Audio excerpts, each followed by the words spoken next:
70ರ ದಶಕದಲ್ಲಿ ಇಂದಿರಾ ಗಾಂಧಿ ಪ್ರಧಾನಮಂತ್ರಿಯಾಗಿದ್ದ ವೇಳೆ ಸಂವಿಧಾನ ವಿರೋಧಿ ತುರ್ತು ಪರಿಸ್ಥಿತಿ ಏರಿದ್ದ ಕಾಂಗ್ರೆಸ್ ನಡೆಯನ್ನು ಖಂಡಿಸಿ ಕರಾಳ ದಿನ ಆಚರಿಸಿದ ಬಿಜೆಪಿ ಕಾರ್ಯಕರ್ತರು ನಗರದ ಜಿಲ್ಲಾ ಕಾಂಗ್ರೆಸ್ ಕಚೇರಿಗೆ ಮುತ್ತಿಗೆ ಹಾಕಿ ಪ್ರತಿಭಟನೆ ನಡೆಸಿದರು. ಬಿಜೆಪಿ ಜಿಲ್ಲಾಧ್ಯಕ್ಷ ಡಾಕ್ಟರ್ ಇಂದ್ರೇಶ್ ನೇತೃತ್ವದಲ್ಲಿ ಕಾಂಗ್ರೆಸ್ ಕಚೇರಿಗೆ ಮುತ್ತಿಗೆ ಹಾಕಲು ಯತ್ನಿಸಿದ ಸುಮಾರು 50ಕ್ಕೂ ಹೆಚ್ಚು ಕಾರ್ಯಕರ್ತರು ಹಾಗೂ ಮುಖಂಡರು ಕಾಂಗ್ರೆಸ್ ಪಕ್ಷದ ವಿರುದ್ಧ ಘೋಷಣೆ ಕೂಗಿ ಕಾಂಗ್ರೆಸ್ ಪಕ್ಷವು ಕ್ಷಮೆ ಕೋರುವಂತೆ ಆಗ್ರಹಿಸಿದರು.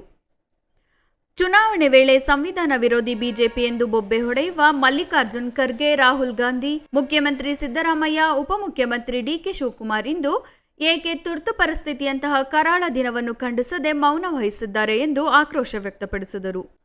ಕಾಂಗ್ರೆಸ್ ಕಚೇರಿ ಬಳಿ ಬ್ಯಾರಿಕೇಡ್ ಹಾಕಿ ಪ್ರತಿಭಟನಾಕಾರರನ್ನು ತಡೆದ ಪೊಲೀಸರು ಕಾಂಗ್ರೆಸ್ ಕಚೇರಿಗೆ ಮುತ್ತಿಗೆ ಹಾಕಲು ಯತ್ನಿಸಿದ ವೇಳೆ ಬಂಧಿಸಿ ಕರೆದೊಯ್ದರು. ಬಳಿಕ ಸ್ವಲ್ಪ ಸಮಯದ ನಂತರ ಬಿಡುಗಡೆ ಮಾಡಲಾಯಿತು.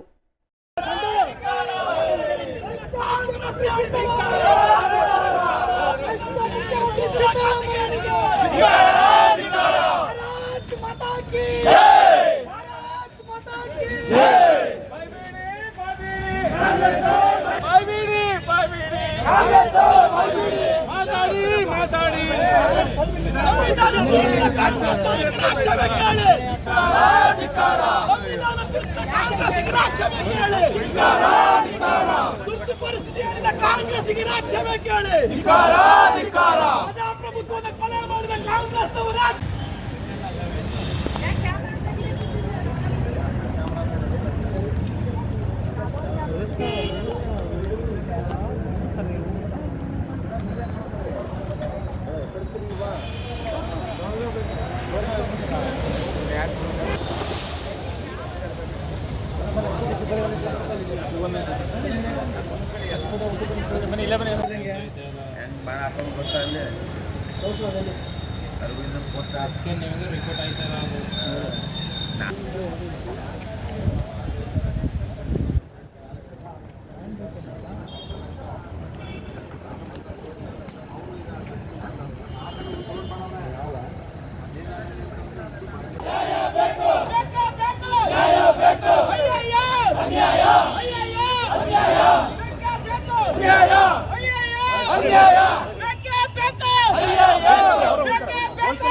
ಇವತ್ತು ಭಾರತೀಯ ಜನತಾ ಪಾರ್ಟಿಯ ನಮ್ಮೆಲ್ಲ ಮಂಡ್ಯ ಜಿಲ್ಲೆಯ ಕಾರ್ಯಕರ್ತರು, ಪದಾಧಿಕಾರಿಗಳು, ಎಲ್ಲ ನಮ್ಮ ಮುಖಂಡರುಗಳು ಸೇರಿ ಇವತ್ತು ಕಾಂಗ್ರೆಸ್ ಕಚೇರಿಯನ್ನು ಮುತ್ತಿಗೆ ಹಾಕೋಂಥ ಕೆಲಸವನ್ನು ಮಾಡಿದ್ವಿ ಮತ್ತು ಯಶಸ್ವಿಯಾಗಿದೆ.